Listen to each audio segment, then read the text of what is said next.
Bueno, seguimos aquí en la Brújula y Paco Moreno nos dice un buen momento para pensar qué hacer con las grandes ciudades después de la pandemia. Paco Moreno vive en Boedo y San Juan, o sea, San Juan y Boedo, antiguo. Sur, Paredón y después. Ahí vive Paco Moreno y nos hace esta referencia y ya estamos saludando a nuestra invitada de hoy, Lucía de Abrantes. Buen día, Lucía. Buen día, Mario, buen día a todos ahí, ¿cómo andan? Muy bien. ¿Vos? Muy bien también, acá un poco encerrada como todos. Y bueno, está bien. Hay que cumplir lo que ordena el consenso político de este momento, que es mantener la cuarentena, quédate en casa, en fin, el aislamiento social, etcétera. Pero aquí hay un tema que nos interesa porque vos hiciste toda una investigación y un trabajo muy importante junto con otras personas, que se trata de este sueño de huir de las grandes ciudades, esa ilusión que yo creo que atravesó la cabeza de mucha gente durante estos días de cuarentena. ¿De qué se trata ese sueño de huir de la ciudad? No sé, ir al campo, al mar, a la montaña, al bosque, a los lagos. ¿De qué se trata? Bueno, sí, exacto. Hace un tiempo que con otros investigadores, Ricardo Green, que es un antropólogo chileno, y Luciana Trimano, que es una investigadora cordobesa, junto conmigo, estamos trabajando en esta suerte de migración que llamamos migración metropolitana. Y es esta migración interna inversa, ¿no?, a la tendencia histórica, que sale de las grandes ciudades para alojarse en pequeños y medianos escenarios rurales y urbanos. Uh-huh. Y lo que nosotros estamos viendo es que en este contexto atravesado por la crisis del COVID, este deseo de salir de la gran ciudad se ha intensificado, ¿no? Entonces, por ejemplo, algunos agentes inmobiliarios están hablando ya de un corona éxodo. Y bueno, ¿y en qué se empieza a ver? Se empieza a ver en que sectores medios y altos que habitan en estas grandes ciudades están empezando a poner en funcionamiento sus recursos para ver si es posible generar ese desplazamiento e irse al bosque, al mar, a las sierras, a lugares quizás que en este escenario se figuran como menos contaminados, ya que los datos lo indican, el área metropolitana de Buenos Aires, así como las grandes ciudades, están concentrando la mayor cantidad de casos de COVID positivo. Y esto es así porque es un virus como llaman los especialistas, de alta densidad, que circula más rápidamente y con mayor impacto en lugares densamente poblados y además en lugares no solo densamente poblados, sino hacinados. Claro. Y lo que nosotros observamos, y quizás acá es como el aporte más interesante o el que queremos que se impulse para reflexionar, es que esta migración metropolitana que podría llegar a acelerarse con esta crisis, es una migración en algún punto necesaria, porque implicaría la desconcentración demográfica excesiva de la ciudad primada de nuestro país. O sea que en términos generales o a simple vista, este movimiento poblacional podría resultar como muy productivo, ¿no?, para una estructura territorial como la nuestra, ¿no? Esta vieja idea que se actualiza en distintos momentos de nuestra historia de repoblar la Argentina y distribuir la población de otro modo. Claramente. O sea, tiene distintas dimensiones esto. Yo te voy a preguntar por una que me parece que es la salud mental, es decir, que psicológicamente me parece muy sano que la gente quiera abandonar un poco esta masa inconmensurable de cemento para ir a encontrarse con la naturaleza. ¿Cómo lo leen ustedes desde ese punto de vista?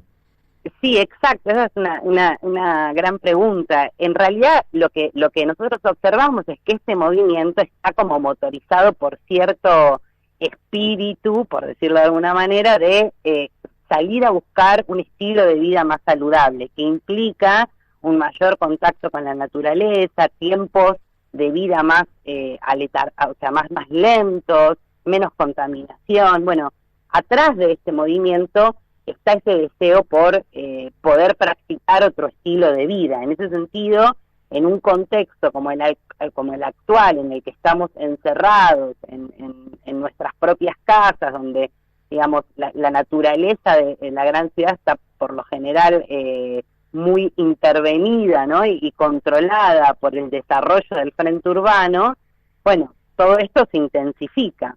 Pero lo que nosotros observamos es que este movimiento, y ese es quizás nuestro aporte en relación a nuestras investigaciones previas, es que este movimiento migratorio no está libre de conflictos, porque suelen tensionar de maneras diversas los territorios de acogida. Hace más de 4 décadas que estos movimientos se están dando. O sea, eso lo marcan los datos del censo, por ejemplo. Para que te den una idea, desde 1947 la ciudad de Buenos Aires mantiene su población relativamente estable. Al principio, la ciudad empezó a crecer hacia sus periferias, ¿no? Lo que conocemos como el conurbano bonaerense. Sí. Pero luego se ha dado un proceso de migración, de movilidad hacia otros escenarios, ciudades intermedias o entornos rurales distantes, que indican que están creciendo de manera acelerada, muy por encima de los crecimientos naturales de la población. Y estos movimientos generan distintos problemas en los territorios de acogida. Claro. Los problemas como más fundamentales son que esas fantasías que los metropolitanos imaginan sobre esos lugares no siempre se encuentran, digamos. Son fantasías que se construyen en la gran ciudad, y que es esa idea de salir a vivir como al entorno como despojado, prístino, ¿no? Como bien natural. Y en estos lugares no son siempre escenarios de postales que los metropolitanos imaginan, ¿no? Y eso es un primer momento, un primer problema, o esto de que las comunidades en realidad suelen ser, digamos, más cerradas o suelen poner ciertos límites a esos procesos migratorios, y bueno, todo esto genera ciertos desfasajes en estos sueños que tienen los sectores medios y altos de salir de la gran ciudad. Pero el problema más importante, que es el que observamos, es que estos movimientos no pueden desarrollarse si no se acompañan con una serie de políticas públicas que organicen ese movimiento migratorio. Claro. Y en realidad lo que tendríamos que empezar a pensar es que no alcanza con una descentralización demográfica del área metropolitana de Buenos Aires, sino con una efectiva descentralización social, cultural, económica y productiva de todos los recursos que concentra de manera excesiva esta ciudad primada de nuestro sistema urbano argentino. Sin eso, digamos, los movimientos poblacionales generan impactos muy importantes en los territorios, procesos de segregación, pobreza, desigualdad, especulaciones sobre el valor del suelo, crisis inmobiliarias, tensiones sociales entre los pobladores que habitan estos lugares y los estilos de vida metropolitanos que llegan como a imponer ciertos cambios en las lógicas locales, en fin, o sea, un sinfín de problemas. Claro, se entiende. Ahora, digamos que tanto los medios de comunicación y los medios de transporte deberían estar jugando un lugar, ¿no? Porque vos hoy en día, teniendo, por ejemplo, acceso a Internet, después te voy a hacer un comentario por otro carril, ¿no? Pero vos teniendo acceso a Internet, frente a la pantalla de la computadora, es lo mismo estar en cualquier lugar, no hay un centro, por decirlo así. Y si tuvieras un sistema ferroviario que te permitiera, por lo menos en la ilusión, de que vos podés ir a ver el obelisco cuando quieras, porque el transporte te lo permite, aunque lo hagas una vez cada muerte de obispo, pero esa ilusión también es importante para la descentralización y para el desarraigo que se produce. ¿Vos sentís que Argentina está preparada para un proceso así? No, claramente no está preparada para un proceso así, y el factor que estás señalando es muy importante, porque habla de la posibilidad de movernos, ¿no? sobre nuestro territorio y sobre la posibilidad de que estas movilidades no sean, digamos, tan radicales como efectivamente son.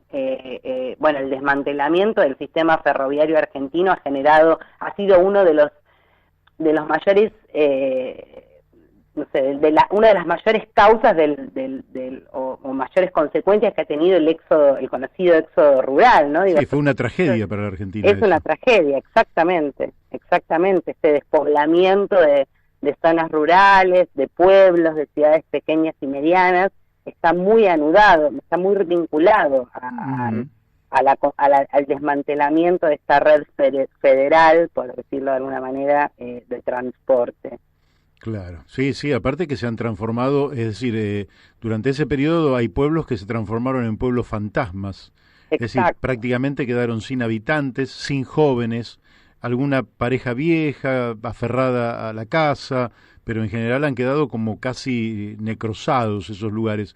Te quería preguntar también por algo que efectivamente te lo podría, digamos, ejemplificar en varios casos, que no voy a dar para no dar nombres propios, pero que tiene que ver con el acceso a la salud. Vos te vas a un lugar alejado, lindo, bien natural, pero de pronto tenés un problema cardíaco y tenés que atenderte, y no tenés dónde atenderte. Y este es un problema que, ya te digo, tengo nombres y apellidos, y gente que ha fallecido, y gente que actualmente se ha vuelto a Buenos Aires después de vivir a 800 y pico de kilómetros de aquí, porque justamente por un problema de esa naturaleza. ¿Cómo sentís que se puede resolver ese otro problema para aquella gente que dice, bueno, yo quiero irme a vivir, pero quiero tener un acceso rápido a la salud si tuviera algún problema, un accidente, un golpe o alguna afección de otra naturaleza? Bueno, está buenísima esa pregunta, sobre todo considerando lo que está ocurriendo, ¿no?, actualmente con esta crisis sanitaria, que es un poco lo que tratamos de relevar en nuestra investigación, bajo la pregunta de qué ocurriría si esta masa poblacional efectivamente sale de la gran ciudad y se asienta en estos territorios. Y uno de los problemas que marcamos es vinculado a la salud, que tiene que ver con la ausencia de infraestructuras suficientes para recibir este tipo de migración, ¿no? Por ejemplo, algunas de las citas, ¿no?, de las entrevistas que realizamos nos contaban en ciudades atlánticas o costeras o en estos pueblos rurales de la sierra cordobesa, nos contaban justamente esto, ¿no?, que quizás son, no sé, 20.000 habitantes y tienen que desplazarse digamos, por varios kilómetros para poder acceder a la atención a la salud. En este caso en particular hay un problema con los hospitales y las camas de terapia intensiva, con los especialistas capacitados para atender a las personas que se encuentran en esta situación, con los respiradores. Entonces, bueno, si esas condiciones de infraestructura y de acceso a ciertos derechos, como el de la salud, no se garantizan, estos lugares se colapsan, y se colapsan mal. Claro. Lo mismo puede pensarse, estamos hablando de salud, pero para el caso de la educación, digamos, si nos comparamos con otras latitudes del mundo, como puede ser Europa, donde los sistemas urbanos están mucho más equilibrados y las ciudades intermedias, pequeñas y medianas, tienen universidades, varias opciones de acceso a la educación pública, primaria y secundaria. Digamos, eso en nuestro país, lamentablemente, no existe. O sea, hay históricas desigualdades entre el centro, ¿no?, entre Buenos Aires y el interior de nuestro país. Desigualdades que no han sabido revertir, no han podido quizás revertir, y que son muy difíciles de transformar. Hola Lucy, buen día. Buen día. Tu papá. Una preguntita, ¿existen ejemplos a nivel mundial de desmantelamiento o achicamiento de las megalópolis? ¿Existe algún ejemplo? Roma, en su tiempo. Bueno. Que se haya hecho bajo un plan o bajo cierta intención, o si, por ejemplo, el modelo alemán es uno de los modelos como más alabados en este sentido, porque han logrado, bueno, sobre todo después de las guerras, ¿no? Que han transformado profundamente a la sociedad alemana. No soy especialista en el tema, pero es un modelo como muy referente. Han logrado tener un proceso de desconcentración de las grandes ciudades y han logrado dotar de capacidades sociales, estructurales, económicas y productivas a estos escenarios más periféricos de los sistemas urbanos, produciendo una redistribución de la población sobre el territorio, ¿no? Otra pregunta. ¿El conurbano bonaerense sigue creciendo? El conurbano bonaerense, bueno, como ustedes sabrán, el conurbano no es una figura geográfica determinada, ¿no? Es un término que utilizamos para referirnos a esos 40 municipios que rodean a la ciudad capital bajo la expresión de 3 cordones. Entonces, los límites de lo que llamamos conurbano son algo difusos, y en realidad lo que observamos es que la ciudad se sigue metropolizando, es decir, sigue creciendo hacia sus periferias, se extiende, sigue extendiendo sus brazos hacia las periferias. Ajá. Claro. Pero el AMBA, que es el área metropolitana de Buenos Aires, esos 40 municipios de los que estamos hablando, y la ciudad capital, crecen, por supuesto que crecen, pero no crecen a los ritmos en los que históricamente digamos, en el ritmo en que históricamente ha crecido. Hay un estancamiento del crecimiento de la metrópolis de Buenos Aires, y también, como para hacer un puntapié con el colega chileno con el que venimos trabajando hace tiempo, eso también ocurre en otros escenarios latinoamericanos, como en Chile, en Colombia. Bueno, o sea, es un fenómeno que se está empezando a ver en distintos lugares de Latinoamérica, que son estos lugares donde los sistemas urbanos han sido altamente primados. Se les llama como que son sistemas macrocefálicos, ¿no? Donde el mayor porcentaje de población se concentra en la ciudad capital, y esa ciudad capital tracciona como todos los recursos estratégicos de la sociedad total. Claro. Yo tengo 3 preguntas para hacerte. Sí. Las últimas 3 de mi parte. Una es, ¿considerás necesaria una reforma urbana? Que, por ejemplo, nosotros estamos en el oeste del Gran Buenos Aires y hemos observado durante las últimas décadas cómo se demolieron casas sencillas, pequeños chalets, y se hicieron edificios. Por ejemplo, acá cerca, en Castelar, edificios de cierta altura, multiplicando el número de personas que habitaban en una misma manzana o en un mismo lote. Eso se fue reproduciendo también en Morón, en Aedo, y podríamos esto multiplicarlo prácticamente para todos lados, para la zona norte o para la zona sur. ¿No te parece que sería sensato una reforma urbana que limitara la posibilidad de expansión edilicia en un área que podría ser justamente el área del AMBA?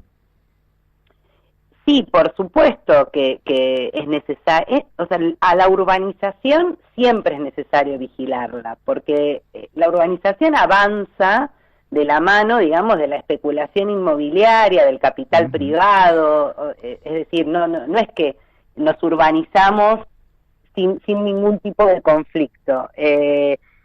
Generan colapsos, generan como concentraciones demográficas difíciles. Entonces a la urbanización hay que vigilarla, y hay que vigilarla con la presencia del Estado regulando esos procesos, pero también recuperando ciertas experiencias situadas y locales de las personas que ya habitan en los territorios, ¿no? Entonces a nosotros nos parece importante marcar esos 2 elementos, no solo la intervención del Estado, sino también las voces de las personas que habitan hace años estos territorios, que puede ser un municipio del conurbano bonaerense como estos que trabajamos nosotros, digo, un pueblo rural de la Sierra Cordobesa, una ciudad balnearia.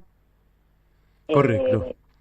Ahora te voy a hacer Bueno, te voy a hacer otra pregunta. sí, Dentro de 50 años, Argentina va a tener 100 millones de habitantes, sí, fruto del crecimiento vegetativo y también de migraciones, corridas lógicamente de otros lugares del mundo por el agua. De manera que quizás antes de 50 años tengamos 100 millones de habitantes. Es indudable que eso va a exigir multiplicar el número de viviendas, ¿correcto? Ahora, sí, claro. eso es totalmente previsible, y si no fueran 50 y fueran 60 o 40, sería exactamente igual, habría que planificar. Luego, la ocupación del suelo implica el conocimiento físico-biológico de ese suelo, de manera tal que cualquier suelo tiene una capacidad de carga que no es infinita. No podés meter en un metro cuadrado infinita cantidad de personas.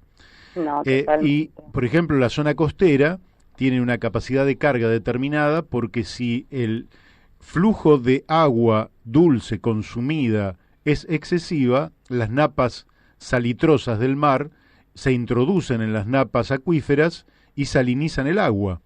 Por tanto, Exactamente. todas estas cosas son elementos que la ciencia debe prever. ¿Vos sentís que hay algún estudio de suelo en la Argentina que nos permita decir, bueno, tantas personas podrían ir a tal localidad de Neuquén, tantas otras a tal localidad de Río Negro, etcétera, etcétera, multiplicando el número quizás por 1000, o que esto es otro asunto donde la improvisación y la especulación inmobiliaria y las posibilidades limitadas de nuestro pueblo imponen las condiciones? Bueno, esto que estás diciendo es un tema muy interesante para pensar. Estudios hay de todo tipo, digamos. Hay muchos investigadores que desde el CONICET o desde distintas universidades públicas estamos trabajando en distintos aspectos. Nosotros quizás desde las ciencias sociales, otros aportando desde otras disciplinas, para pensar y poder brindar algunas sugerencias o reflexiones sobre estas preguntas o interrogantes que nos están haciendo.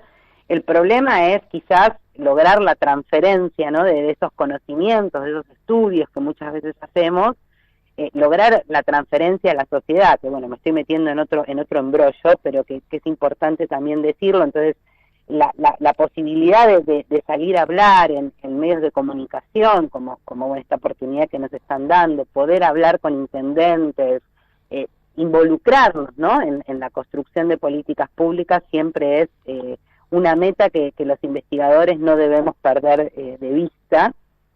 Y creo que esos estudios lo que nos hablan es justamente de esto, de la posibilidad de que esta desconcentración de la población del área metropolitana, o incluso pensando en este crecimiento vegetativo del que vos estás hablando, cómo podría llevarse a cabo de la manera más organizada y con procesos que tiendan a revertir ciertas desigualdades, ¿no? Y protegiendo además los patrimonios locales, los recursos locales, como puede ser el agua, ¿no?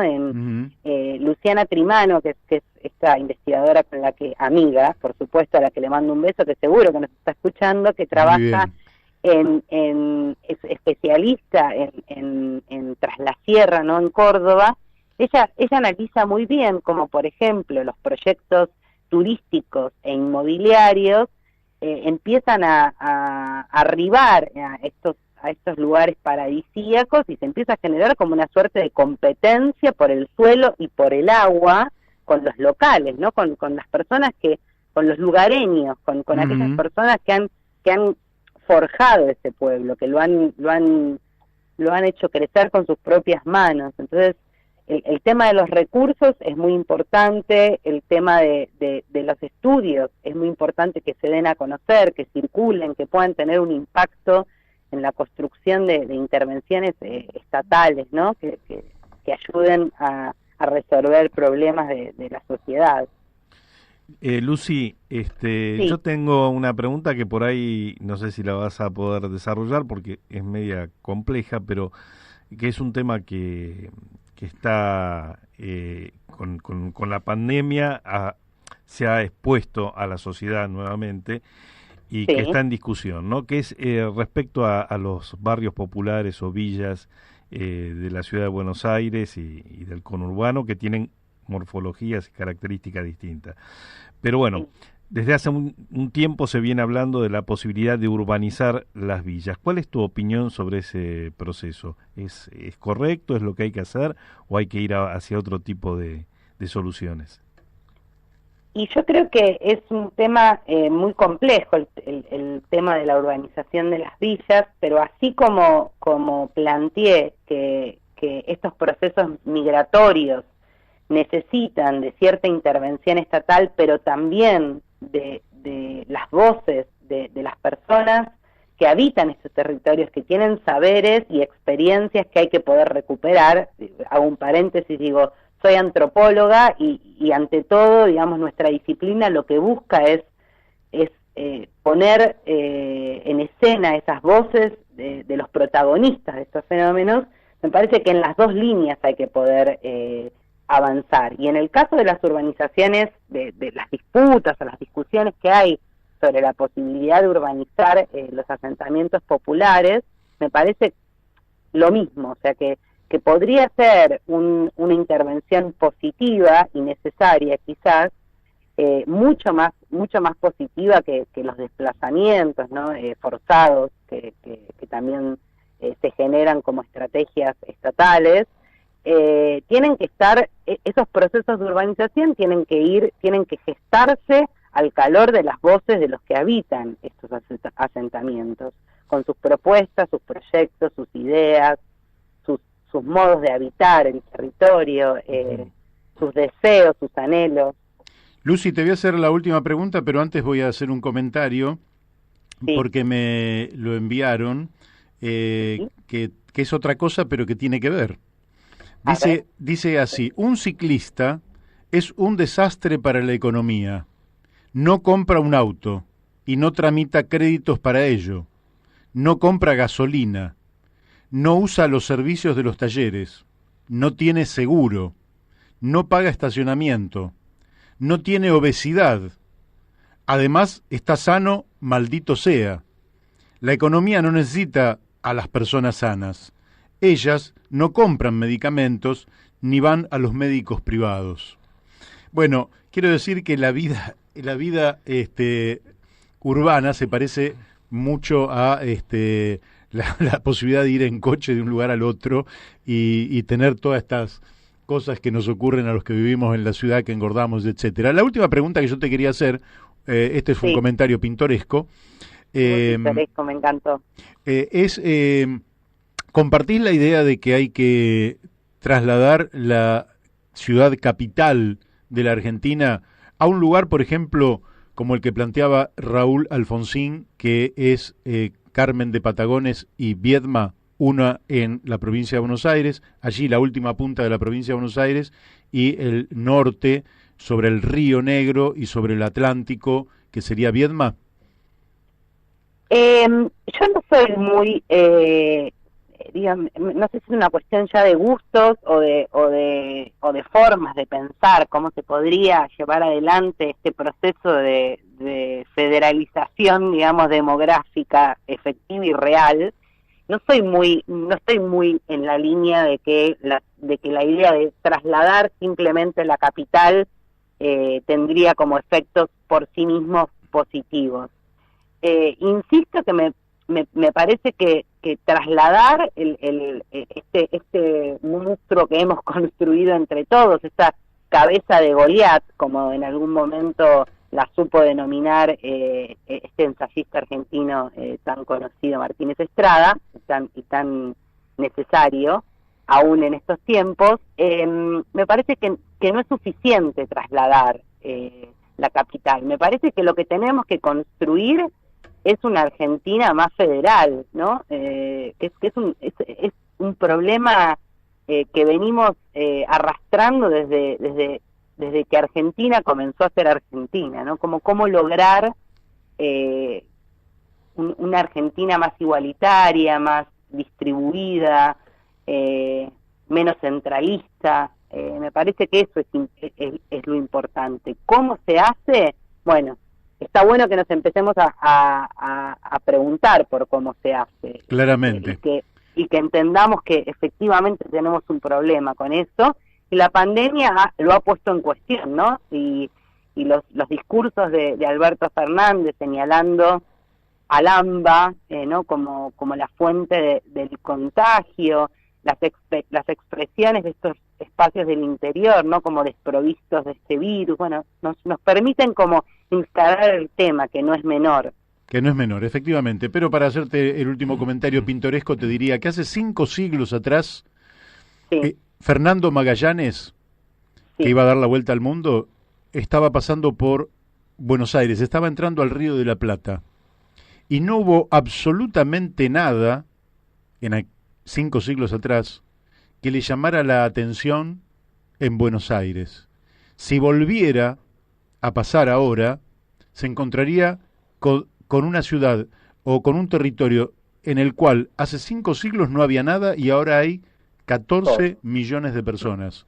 Es impensable que dentro de 5 siglos esto pueda multiplicarse en la misma proporción.